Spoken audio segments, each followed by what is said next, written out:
I'm not a perfect person by any means. I don't claim to be a perfect person. And I think that's a misnomer what people think about Christians. Like, oh, another one of those Christians, you think you're better than everybody else. Don't let anyone set you limitations. Do not be afraid. Don't let government control your lives. Don't let fear control your lives. And, follow your dreams. You're going to have a lot of failure in your life. Failure is a good thing. People give up. Welcome to the Happy on the Inside podcast, the podcast where you will learn the secrets of living a happy and fulfilled life from people who live that way every day. I'm your host, Anna Ditchburn, and let's get started. Kevin Sorbo, welcome to the Happy on the Inside podcast. It's good to be here. Good to be here. I like being happy too. Big hello from Mexico, from Playa del Carmen, and you're gonna love this.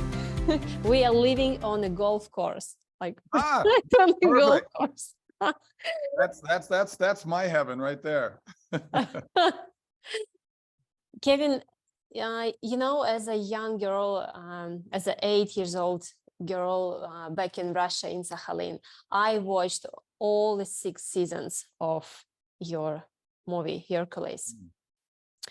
You are my superhero, literally. And this is the first podcast for Happy on the Inside. And I'm interviewing my superhero.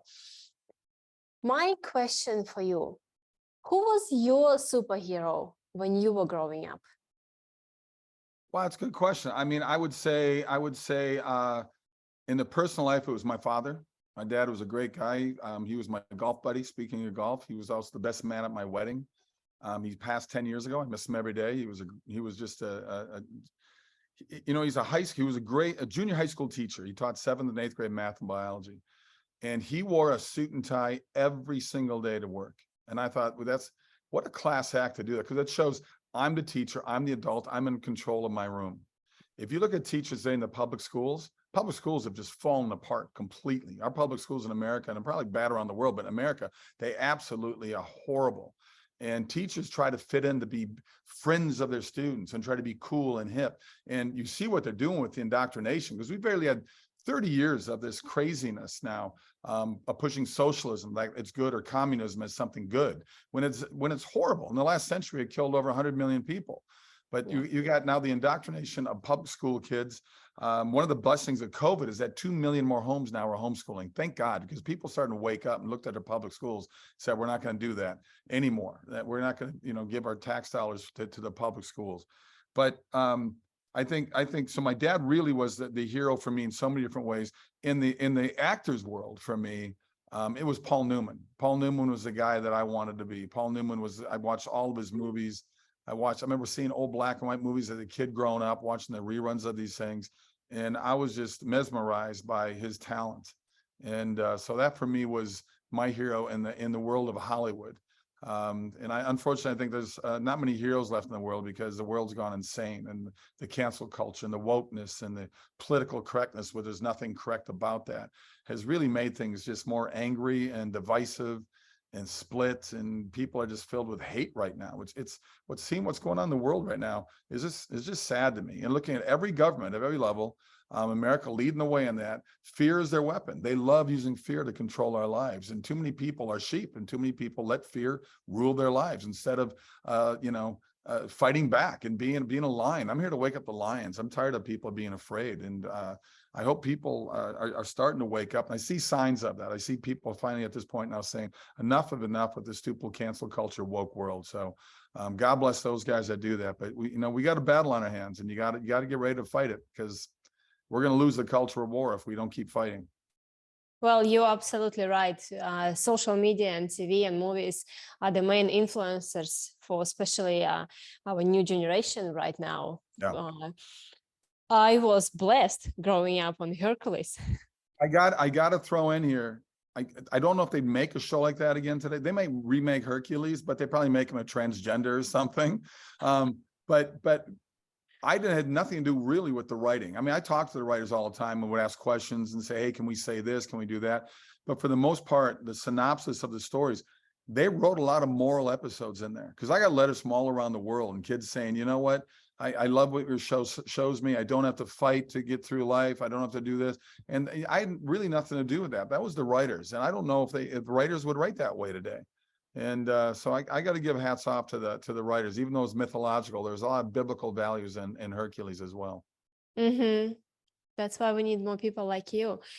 Kevin, in this world, when you have all this hate and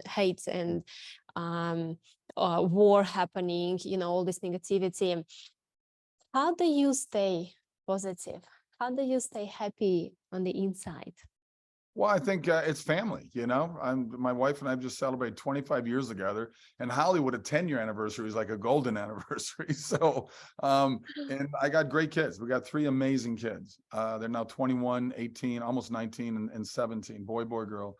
And just they're great Americans. They're great Christians. They're great leaders. And they're not afraid to step forward. They have no fear in their lives, which I think is fantastic. So, I think family is kind of the core of all that. And, I think my faith, I'm not a perfect person by any means. I don't claim to be a perfect person. And I think that's a misnomer what people think about Christians. Like, oh, another one of those Christians, you think you're better than everybody else. I don't know. I think there might be Christians out there that feel that way, but the Christians that I know and hang around with don't feel that way. They're very humble people, and they're very giving people, and they're very caring people. So, it's a lot of that comes down to the way they portray Christians and conservatives in movies and television. They also portray them as bumbling idiots and fools and, cultists or whatever. It's, I think a combination of just having a faith in my life and having a strong upbringing from my parents and the friends that I circle myself around with, the teachers I had, the coaches I had through football and basketball and baseball and sports and stuff, they made a big difference in who I am today. There's no question. Amazing. Thank you so much. What a wonderful answer. Spot on. Family, and keep your faith. Kevin, you did so much for this world. You've been an actor, a producer, a director, you are an author. What is your most proudest project in your life? I was going to give a nod to Hercules just because without that show, I wouldn't have the success I had that followed. And it was a wonderful chapter of my life. It was amazing. New Zealand was great. Just had such a blast down there. Such a wonderful country, great people. But I look at the road that sort of brought me to do movies that are more family driven. I did a movie called What If back in 2010. It's the same writers that did God's Not Dead. God's Not Dead was a huge success, but What If in my book is a better movie. But how do you get independent movies out there unless you get strong word of mouth? Because we don't have a big budget to sit there and promote these things in every football game and basketball game with a trailer. We just don't have that kind of money to throw around. So What If is a movie that was directed by, it was written, it was funded and produced by Jerry Jenkins, who wrote the Left Behind books. And it was directed by his son, Dallas Jenkins, who's doing a thing now called The Chosen, which is massive around the world. Yeah. And for me now, I have this movie coming out January 26th, and it's called Left Behind, Rise of the Antichrist.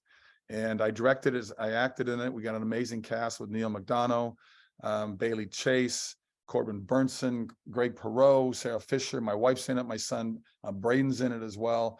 It opens January 26th on 1,500 theaters. If they go to leftbehindmovie.com, they can find out what theaters showing in their neighborhood, and also they can see the trailer. And Jerry Jenkins wrote those books. So I feel like I've come full circle now to be part of this amazing, father and son team that have done such amazing work for God in the world. So I'm very proud of the movie, and I hope people get out there and support it when it comes out next week. I'm looking forward to watch it in theater. Kevin, where people can find you, how they can connect with you? SorboStudios.com, SorboStudios.com. You can get all kinds of information on there. It's my site along with my wife's site. She's a homeschool advocate. She travels the country talking about the power of homeschooling over public education. It's got all of our books on there. It's got our DVD merchandise. Also, it's got a sign up section. Just sign up. We'll keep you up to date for everything coming in the pipeline, because besides Left Behind, I've got the Ronald Reagan movie coming out that I'm in. I've got another movie I directed called Miracle in East Texas. I've got 2 documentaries coming out. I was just in Israel. I filmed a documentary called The Quest for the Throne. It deals with the Ark of the Covenant and the Tabernacle. And then I've got another one that deals with the Last Supper. It's called Eating with the Enemy. And these will all be out late summer, early fall this year. Awesome. Awesome. Do you have any concluding thoughts before we go, Kevin? Don't let anyone set your limitations. Do not be afraid. Don't let government control your lives. Don't let fear control your lives. And, you know, follow your dreams. You're going to have a lot of failure in your life. Failure is a good thing. People give up way too easily, and they say, I think the biggest killer of people is apathy, just giving up and saying, fine, I'll let government take care of me now. And that's what government wants from you. They want cradle to grave responsibility for your life. Don't let them do it. Fight, look in the mirror and say, I'm going to win and I'm going to get better right now. Wow. Ladies and gentlemen, Kevin Sorbo.